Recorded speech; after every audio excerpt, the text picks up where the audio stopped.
अधिकांश स्टूडेंट ने स्कूल और कॉलेज में डाउरी सिस्टम पर बहुत अच्छा आर्टिकल लिखा, लेकिन वही स्टूडेंट आगे चलकर डाउरी की डिमांड करते हैं। अधिकांश लोग तो डाउरी सिस्टम को इतना बड़ा सोशल इश्यू भी नहीं मानते, ये इसे बस नॉर्मल सी चीज मानते हैं। लेकिन वीडियो के अंत तक पूरे डेटा, फैक्ट और रिसर्च को देखने के बाद में आपको पता चलेगा कि डाउरी कितना बड़ा सोशल इश्यू है। आज इतनी एजुकेशन और डेवलपमेंट के बावजूद भी समाज में डाउरी सिस्टम मौजूद है। ये एक बहुत बड़ी सामाजिक बुराई बन गई, लेकिन शुरुआत में ये ऐसी नहीं थी। इसकी शुरुआत करने का उद्देश्य था महिलाओं को राइट ऑफ प्रॉपर्टी देना।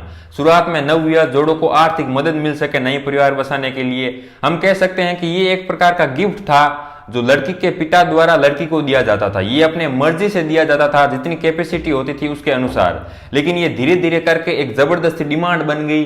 दूल्हे पक्ष वाले दहेज की डिमांड करने लग गए। इंडियन कल्चर में ऐसी बहुत सारी अवधारणा है जहां पर महिलाओं को देवी का दर्जा दिया गया है। चाहे वैदिक सभ्यता हो या फिर सिंधु घाटी सभ्यता, इनमें महिलाओं को देवी के रूप में दर्शाया गया है। लेकिन ये अवधारणा इतनी नेगेटिव बन गई है कि महिला देवी से एक चीज बनकर रह गई है। विवाह एक बिजनेस बन गया है, पैसों का लेन देन बन गया। वैसे इंडिया में डाउरी सिस्टम 1961 से इलीगल है, लेकिन केवल नाम मात्र के लिए। एनसीआरबी की रिपोर्ट के अनुसार इंडिया में हर साल 10 मिलियन से अधिक शादियां होती हैं। 2020 में डाउरी से रिलेटेड 10,367 केस दर्ज किए गए। ये एक्चुअली में बहुत कम है, लेकिन इसका मतलब ये नहीं है कि शादियों में डाउरी दिया ही नहीं जाता है। इंडिया की ऑलमोस्ट हर शादी में दहेज दिया जाता है, लेकिन रियलिटी ये है कि केस दर्ज ही नहीं किए जाते हैं, क्योंकि दोनों पक्ष वाले सहमत हैं। वर पक्ष वाले भी सहमत है क्योंकि उनको दहेज मिल रहा है, और वधु पक्ष वाले भी ऊपरी मन से सहमत है क्योंकि उनकी लड़की की शादी एक अच्छे घर में हो रही है। ये केस तो बस वही थे जिन पर या तो मीडिया की नजर चली गई या फिर अधिक दहेज की मांग के कारण दुल्हन पक्ष वालों ने केस दर्ज करवा दिया। एनसीआरबी की रिपोर्ट हमें यह भी बताती है कि 2020 में डाउरी से रिलेटेड 19 महिलाओं की जान चली गई। 2011 की जनगणना के अनुसार 1000 पुरुषों पर 940 महिलाएं हैं। मतलब कि महिलाओं की तुलना में पुरुष 37 मिलियन अधिक हैं। इसका मतलब यह है कि मांग अधिक है क्योंकि पुरुषों की संख्या अधिक है, वहीं आपूर्ति कम है क्योंकि महिलाओं की संख्या कम है। इसका मतलब यह है कि महिलाओं को ज्यादा इंपॉर्टेंस मिलना चाहिए। दहेज लेना तो छोड़िए, उल्टा दहेज देकर भी आना पड़ जाएगा।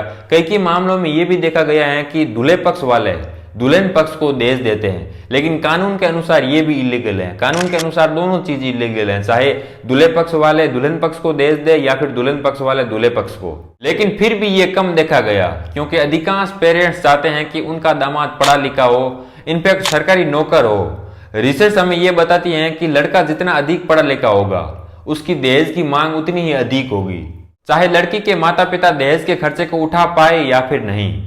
माता पिता के लिए लड़की की शादी का मतलब है आर्थिक बर्बादी।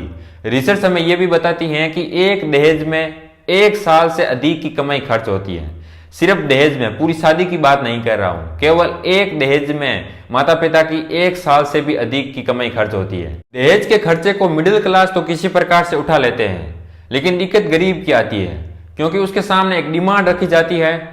यदि मान लो कि डिमांड भी नहीं रखी जाती है, फिर भी उसे सामाजिक बराबरी करनी है, क्योंकि समाज में दहेज को एक पॉजिटिव नजर से देखा जाता है कि कौन अधिक दहेज दे रहा है। इस बराबरी के कारण गरीब को अपनी आर्थिक सिचुएशन का सत्यानाश करना पड़ता है। प्यू रिसर्च सेंटर के अनुसार अधिकांश इंडियन इंटर रिलीजियंस और इंटरकास्ट मैरिज के खिलाफ है। वैसे कास्टिज्म वाले वीडियो में मैंने इस पर डिटेल से बात की है, आपको आई बटन पर मिल जाएगा। इस कारण पेरेंट्स के पास में ऑप्शन बहुत कम रहते हैं। उन्हें दूल्हा तो बहुत अच्छा चाहिए, उसका सोशल स्टेटस काफी अच्छा होना चाहिए, इनफैक्ट वो वेल एजुकेटेड होना चाहिए, और सरकारी नौकर हो तो सोने पर सुहागा होता है। लेकिन उसे अपने ही धर्म में चाहिए और अपनी ही जाति में चाहिए। अपने धर्म और अपने जाति में एक अच्छा दूल्हा ढूंढना बहुत मुश्किल होता है। किसी प्रकार से यदि एक क्वालिटी दूल्हा अपने जाति और अपने धर्म में मिल जाता है तो उसकी जो भी डिमांड हो वो माननी पड़ती है। अब बात आती है सॉल्यूशन की कि इस चीज का एक्चुअली में समाधान है क्या। वैसे कानून के अनुसार ये चीज इलीगल है, फिर भी ये इतनी इफेक्टिव नहीं है, क्योंकि कानून को जब ये चीज पता ही नहीं चलेगी तो वो एक्शन कैसे लेगी, क्योंकि कानून के पास में केस दर्ज ही नहीं किए जाते हैं। इसमें बेसिकली दोनों पक्ष वाले इंक्लूड होते हैं, वर पक्ष वाले भी और वधु पक्ष वाले भी। इसीलिए कानून मुझे नहीं लगता है कि इतना ज्यादा इफेक्टिव होगा। जरूरत है तो बस समाज की सोच में परिवर्तन होना, और समाज की सोच भी ऐसे नहीं है कि एकदम परिवर्तन होगी। यदि खुद की सोच बदलोगे तो समाज की सोच भी बदलेगी। मिलता हूं एक और नई सोशल इश्यू के साथ में, तब तक विचार जरूर कीजिए डाउरी सिस्टम पर। बहुत बहुत धन्यवाद।